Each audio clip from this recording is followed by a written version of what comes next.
Cette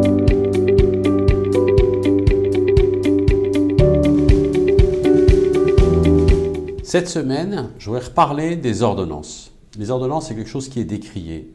La presse s'en parle, l'opposition beaucoup, pour dire que le gouvernement ne respecte pas le Parlement quand il procède par ordonnance. Les ordonnances, il faut quand même rappeler que le Parlement vote, il vote une habilitation. Il habilite le gouvernement, on en a débattu par exemple pendant plus de 30 heures pour la loi travail. En 30 heures, on avait largement le temps de débattre de l'esprit dans lequel on voulait que le gouvernement travaille et du contenu qu'il devait y avoir dans la loi. Ça permet en effet d'aller plus vite. On passe moins de temps dans l'hémicycle parce qu'il y a moins d'amendements, forcément. On a un Parlement excessivement bavard, mais on vote. Et puis après, on vote une ratification. Le gouvernement travaille, mais ce qu'il fait n'a pas force de loi tant que ça n'est pas ratifié par le Parlement. C'est un deuxième motif de débat. Il y en aura pour la réforme de la SNCF. Il y en aura aussi pour partie dans le projet de loi agricole que nous allons voter.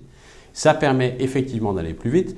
Pour mémoire, nous aurons adopté d'ici 1 an, 18 mois maximum, l'ensemble du programme présidentiel d'Emmanuel Macron, la deuxième partie du quinquennat étant prévue pour évaluer ce que nous avons voté, l'impact, éventuellement reprendre sur ce que nous aurons voté justement.